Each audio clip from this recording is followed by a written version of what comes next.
இந்த மாதிரி படம் பண்றதுல மிகப்பெரிய சந்தோஷம் இருக்கு எனக்கு. இந்த படத்துல என்ன கிடைக்கும்னு நினைச்சலாம் உண்மையிலேயே நான் இந்த படத்தை நான் வந்து வாங்கவே இல்லை. அது மில்டனுக்கு தெரியும், என்னுடைய பர்சனல் கேரக்டர் தெரியும். இந்த மாதிரி படம் ரிலீஸ் பண்ணா அதுல உண்மையிலேயே ஒரு சந்தோஷம் இருக்கு. அதுக்காக கமர்ஷியலாகவும் எல்லா அம்சமும் இதுக்குள்ள இருக்கவும் செய்யுது.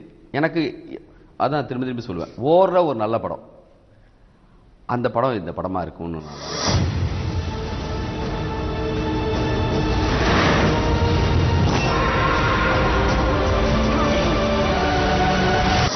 திருப்பதி பிரதர்ஸ் படம் அப்படின்னாவே வந்து ஒரு தரமான படம் அப்படின்னு நினைச்சு ஆடியன்ஸ் வராங்க சார். இப்போ ஃபார் எக்ஸாம்பிளுக்கு நான் ரீசெண்டா ஒரு தியேட்டருக்கு போயிருந்தேன். ஹீரோ ஹீரோயின் பேர் போட்டு கிளாப்ஸ் வாங்குறது வந்து ஒரு பக்கம் இருந்தாலும் திருப்பதி பிரதர்ஸ் அப்படின்னு வந்தோடனே கை தட்டுறாங்க ஆடியன்ஸ்.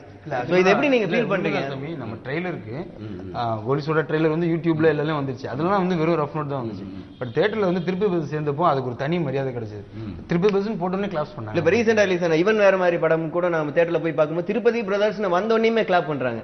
அந்த பொறுப்பு தான் இப்ப பயமா இருக்கு. இல்ல அது அதை கண்டினியூ பண்ணும், அதை வந்து சரியா எடுத்துட்டு போகணுங்கிற ஒரு அதான் ஃபார்ம் ஆயிட்டோம் ரவுடியா. இனிமே தான் அது சரியா இன்னும் ஜாக்கிரதையா இருக்கணும். ஆமா, ஆக்சுவலி இந்த படத்தோட ட்ரெய்லர் வந்து பெரிய ஹிட். நான் எனக்கு எல்லாருமே ஃபோன் பண்ணி எல்லா இடத்துல இருந்து சொன்னாங்க, நம்ம வந்து ட்ரெய்லர்னா எப்படி இருக்குன்னு இவங்க ஒரு புதுசா ஒரு ஐடியா பண்ணி ஒன்று பண்ணியிருந்தாங்க. தேட்டரில் பெரிய ரெஸ்பான்ஸ் சொன்னாங்க. ஊர் வரைக்குமே எல்லாருக்கும் தெரியுது கோலி சோடான்னு ஒரு படம்னு. அது பெரிய ஆச்சரியம். ஒரு படத்தை கொண்டு வந்து ரீச் பண்றதுங்கிறது, அதுவும் இந்த மாதிரி 4 பசங்க சின்ன படம், எந்த அடையாளமும் இல்லாத ஒரு படம். அடையாளத்தை பத்தி பேசினாலும் ஆமா, அது நீங்க சொல்றது சந்தோஷமா இருக்கு. அந்த நேம காப்பாத்திக்கிறதுக்கான முயற்சி தான் இந்த கோலி சோடா மாதிரி படத்தை ரிலீஸ் பண்றதெல்லாம். இது தொடரும் கண்டிப்பா. அதுக்கான மரியாதை கண்டிப்பா வந்துருச்சு. அதை இன்னும் அடுத்தடுத்த கட்டத்தில் இன்னும் எப்படியெல்லாம் எடுத்துட்டு போகணும் அப்படிங்கிறதுல போன வருஷம் பார்த்தா வழக்கியன், கும்கி சரியான படங்கள். இந்த வருஷம் இவன் வேற மாதிரி. இந்த வருஷத்துடைய தொடக்கம் நம்ம மில்டன் தான் ஸ்டார்ட் பண்ணி வைக்கிறாங்க. இவங்க மூலமாக தான் நடக்குது. அது சரியா வரும்னு நான் நம்புறேன். கண்டிப்பா நான் நம்புறேன். இந்த படம் வந்து அதான் சொல்றேன், ஈஸியா ஜாலியா போய் ஒரு படம் எடுத்தாங்கல்ல, அதே நினைப்போட இந்த ஆடியன்ஸ் வந்தாங்கன்னா பெருசா நம்ம யானை குதிரைன்னு பில்டப் எல்லாம் ஒன்றும் பண்ண வேணாம். இதுல ஒரு டேஸ்ட் இருக்கு, ஒரு சின்னதா ஒரு சும்மல் அடிக்குது இதுக்குள்ள இருந்து. அது இயல்பா அது படம் பார்க்க வந்தாங்கன்னா அவங்களுக்கு அது கண்டிப்பா தொத்தும்.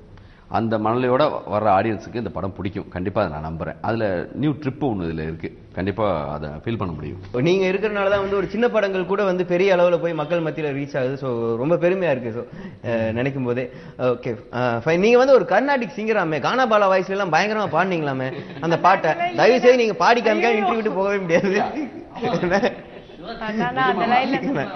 சும்மா கலைக்கிறாங்க.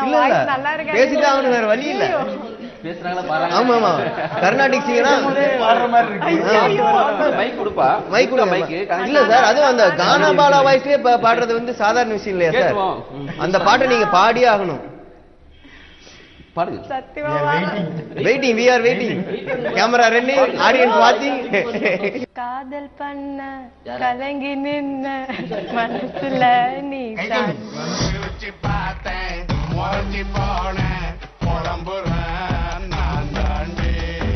காதலோரே சூதாட்டோ, ஆடு ஜெயிச்சா கொண்டாட்டோ, போடுறேன் நான் தான் கூத்தாட்டோ, தனிமையில போகுது என் வாழ்க்கை திண்டாட்டம். பாட்டு நீங்க வந்து உங்க அசிஸ்டன்ஸ்ல இருந்து நீங்க கேட்கும்போது அந்த யூடியூப்ல ஒரு விஷயம் பார்த்துனாங்க ப்ரொமோஷன்ல, அசிஸ்டன்ஸ்ல இருந்து அந்த சாங் லிரிக்ஸ் கேட்கும்போது ஒரு வார்த்தை சாங்கோட மூட் என்ன? காதல் பண்ண கலங்கி நின்ன. சூப்பர். காதல் பண்ண கலங்கி நின்ன. காதல்ன்ற வார்த்தை பாட்டுல வந்ததே இல்லை.